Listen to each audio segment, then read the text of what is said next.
PDFs. A lot of us have been struggling with the need to take a document that we've used in the past or that we would like to use, something that is a PDF, and oftentimes that PDF or even that JPEG, we just hand that to students as a copy, and we're not able to do that in this online format. So there are a couple of options available to you, and it's up to you how you want to utilize these. So I've already shared a video on how to convert a Google slide from a PDF, so how to take that PDF and turn it into the background for a Google slide.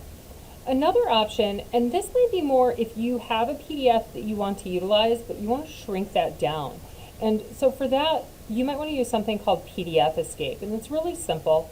You just go and you upload the document, a standard file, and I've already done that, so I already have a document here that I want to use, but I just pulled it from my files, just like here, so choose the file.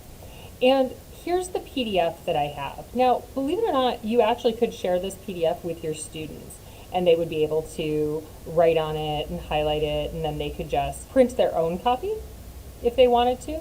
But maybe there's something that I want them to have. There's something I want to highlight, or I want to add a question here. There might be something that I want to do.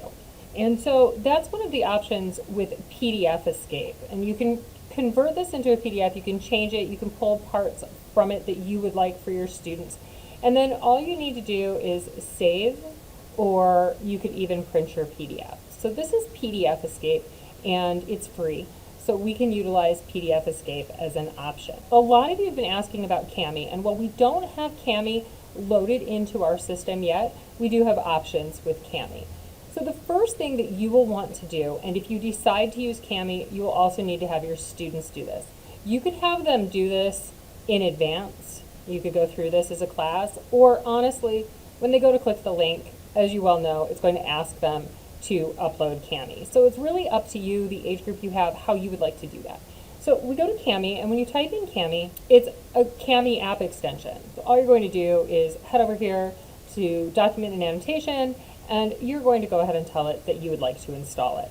All right, once you're in, you have some choices. You can pull a PDF from your drive, from your computer. You can, if we were still using Classroom, you could create a classroom assignment, or you can create your own PDF right here. We're going to go ahead and I'm going to pull one from, once I've selected my PDF and I've uploaded it, here it is, it's in Kami. I can change it, I can get rid of things, I can highlight things that I want to draw their attention to right away. I can go ahead and I can do this. And once I've done this, all I'm going to do is I'm going to save it. Once I've saved it, then I'm going to go ahead and I'm going to share it. So I click this link here. Just ignore my messages. I've got too many things open right now. Once you've done this, what you want is anyone with the link, viewer, and yes, and then you're just going to go ahead and copy that link. Okay. Once you copy the link, go over to your Canvas, and I already have an assignment here that I want to use this for, so I already have the assignment set up, so all I have to do is add the link. Head down, and you want to make sure that you have an online and that it's going to be a website URL, right? And your students are going to share the URL here. So I need to tell them to turn in the URL from Kami. Okay, once I've done that, I'll go ahead and save it.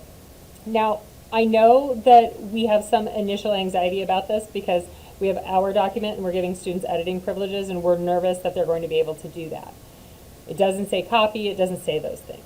So it's going to be okay. That isn't going to happen here. So what's going to happen is now I'm going to go look at it as a student. My students come in, they see exactly what I saw, they click on this, and it takes them right to Kami. Now, the first time you do this with your students, it's going to ask them all the usual questions. Do you want to authorize this? Do you approve this? You want to make certain that your students identify themselves as a student. As you can see right now, it's defaulting to my teacher account. But what the students will see is they'll see something like this.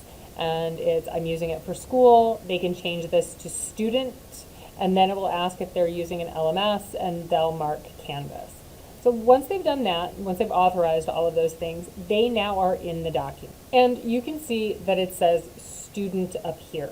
When this first opens for them, it's actually going to say you can't do anything, you need to, there we go. So the owner of this document has not granted you permission to edit. So I'm going to create my copy, and now I can do all the highlight, I can put a text box around something, I can put comments in, I can paint on it, I can do anything I want. And once I've done that, it automatically saves.